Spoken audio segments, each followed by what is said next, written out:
At first glance, these look like routine roster tweaks at the fourth practice in July. They're not. Behind the scenes in Santa Clara, the sequence tells a different story. The tight end room got protection, 3 running backs landed on the radar, and the staff started recalculating the offense after an alarm that could reshape the season. While a serious concern grows away from the cameras, a veteran squeezed on the depth chart is turning every rep into an argument. Today we'll connect those decisions and find out who the front office is preparing to step up. Hit like and dig into this read with me. The first move looks quiet without explosive numbers attached. That is exactly where the inside read gets louder. George Kittle is still recovering from the torn Achilles he suffered in the wildcard win over the Eagles, leaving the 49ers to practice without the position's clear centerpiece. According to The Athletic's Matt Barrows, San Francisco plans to sign Josiah Deguara to add depth to the tight end room.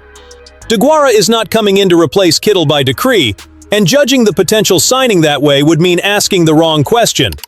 The staff needs someone who can walk in, absorb responsibilities quickly, and help the offense get through camp without placing the entire burden of the position on just a few options. His time in Green Bay carries value there. He played in Matt LaFleur's system, which shares roots and concepts with Kyle Shanahan's offense. That familiarity could shorten the adjustment. It does not hand him a roster spot. The resume shows experience, not stardom. Green Bay selected Deguara in the 3rd round of the 2020 draft, 94th overall. He spent 4 seasons with the Packers, joined Jacksonville in 2024, and played in Arizona last year. Across 6 NFL seasons and 77 games, he has caught 53 passes for 471 yards and 3 touchdowns. Before that, he totaled 92 receptions, 1,117 yards, and 12 touchdowns in 46 games at Cincinnati, while earning all AAC honors twice. Those professional numbers will not scare any defense, but they also do not fully explain why San Francisco opened this door. In July, the value of a player like this lives in the operational margin, knowing the language, executing without breaking the design of the play, and competing for responsibilities that rarely appear in the box score. If Deguara can show that, he can push for a place on the final roster. The more revealing message is internal. Without Kittle, nobody in Santa Clara is treating depth like a footnote. That caution has moved into the backfield. On Thursday, the 49ers brought in Raheem Blackshear, Khalil Herbert, and Owen Wright for a workout. The move followed Jordan James' rib injury in Monday's practice, an issue expected to sideline him for some time. James had been projected as the leading candidate for the RB2 job, so his absence sends more reps toward rookie Kalen Black and veterans Patrick Taylor Jr. and Sincere McCormick. At the same time, the front office looked beyond the building. Evaluating 3 backs does not mean a signing has been chosen. It means the team wants to measure the market before need makes the decision. Herbert is easily the most established name in the group. Chicago selected him in the 6th round in 2021, and he has piled up nearly 2,000 rushing yards across 5 seasons. As a rookie, he ran for 433 yards and 2 touchdowns on 103 carries. Then came his best 2 years, 731 yards, 4 touchdowns, and 5.7 yards per attempt in 2022, followed by 611 yards and 2 scores in 2023. His trajectory slowed over the next 2 seasons. Herbert was traded to Cincinnati during the 2024 campaign and finished that year with only 36 carries. In 2025, he appeared in 7 games for the Jets and rushed for 52 yards.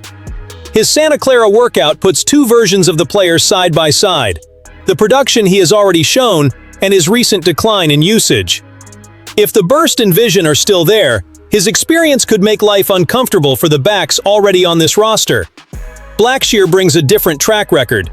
He went undrafted in 2022, entered the league with Carolina, and spent 3 years with the Panthers, recording 203 rushing yards and 3 touchdowns before moving through practice squads, including the Jets unit last year.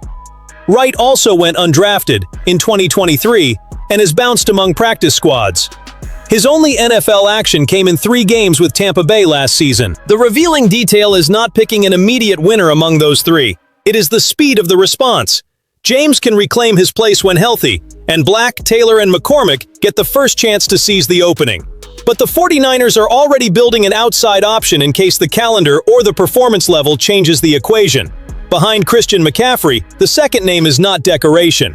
That player has to protect the plan whenever the starter comes off the field. Up to this point, San Francisco was buying protection. Now comes the development that turns caution into real urgency. Ricky Pearsall experienced knee swelling after the first 2 days of training camp, even though he ran every route without apparent limitation.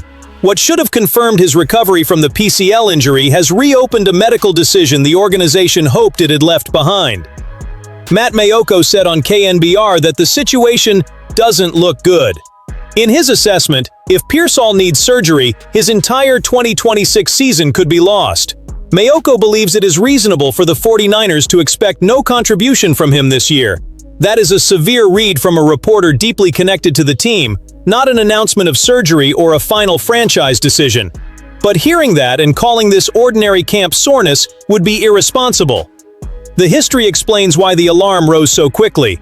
Pearsall has endured a brutal start to his career. He was shot during an attempted robbery as a rookie. After opening the next season with real momentum, a PCL injury sidelined him for nearly 2 months. He regained some rhythm in December, only to aggravate the issue again. The offseason expectation was that the ligament would heal on its own. That is why the club did not rush surgery in February or March, and gave the knee as much time as possible. The calculation made sense. It also carried a risk now surfacing at the worst possible time. Waiting longer and trying to play through pain could delay the procedure if it becomes necessary, and push the consequences into 2027. Surgery now, under Mayoko's scenario, would probably end 2026 before Pearsall played a game. Between saving the present and protecting the player's future, there is no painless choice. And I am going to defend Pearsall against every lazy take coming his way. Availability matters, especially for a player entering his 3rd season, but an injury is not a character flaw. He did not choose the swelling, just as he did not choose the violence that marked his arrival in the league. The proper demand belongs on the collective response. If the tests point toward a long absence, Kyle Shanahan and John Lynch have to rebuild the target distribution without asking one player to imitate everything Pearsall would have provided. That possibility changes the meaning of selecting Dezon Stribling with the 33rd pick in the draft. Back in April, using such a valuable selection on another wide receiver might have looked like a luxury. Today, it looks like advanced protection. With Mike Evans drawing coverage, Pearsall would have allowed the rookie to be worked in gradually. Without him, defenses can load their attention toward the veteran and challenge Stribling to win before his development was ever supposed to demand it. So the decisive story behind the scenes is not simply whether surgery happens. It is how the offense prepares while the doctors and the player choose a path. Hope still exists, but every new piece of information leaves less room for the 49ers to wait. San Francisco can support Pearsall while building its 2026 offense as though he will not be available. That is not giving up on the player. It is refusing to let the uncertainty surrounding one knee control the entire season. And maybe the first piece of that answer is already showing up on the field. Demarcus Robinson finished the offseason surrounded by predictions that he could be cut from a crowded receiver room. It took only a few camp days for the veteran to change that conversation.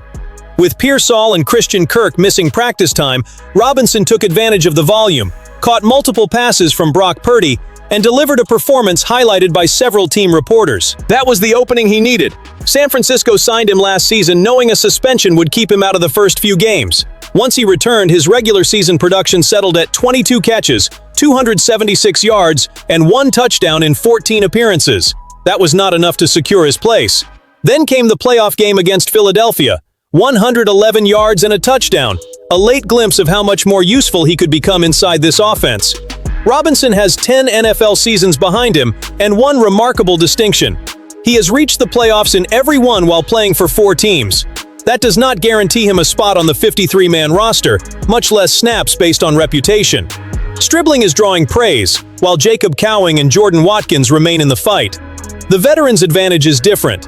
When the depth chart starts shaking, experience stops looking excessive and starts working like insurance. The internal movement is clear. Robinson has gone from a likely cut candidate to the conversation for a legitimate offensive role. He still has to sustain this start, handle his responsibilities without the ball, and prove the explosion against the Eagles was not one isolated night. But if Pearsall faces a long absence and Kirk loses valuable installation time, Purdy will need someone who turns opportunity into a dependable route, not another passing promise in August. I want a different kind of answer from the faithful in the comments. Finish this sentence. Demarcus Robinson will be indispensable in 2026 if... I'll start. If he turns experience into consistency while the room reorganizes around him. Anyone who treated his presence as surplus may be finding out that San Francisco already had a solution hidden inside its own roster. Thursday's behind-the-scenes movement did not show panic. It showed a front office reorganizing its protection before camp sends the bill. Deguara could stabilize a depleted position. The backfield workouts widen the emergency routes. Pearsall's knee demands a decision that respects the player without leaving the offense suspended in uncertainty. And Robinson has started answering in the only place that truly changes a hierarchy, the field. Finish this sentence in the comments. Before the next move, the 49ers' priority should be blank. Then hit like and keep following 49ers Express, because every rep can now reveal who was ready before the opportunity ever appeared.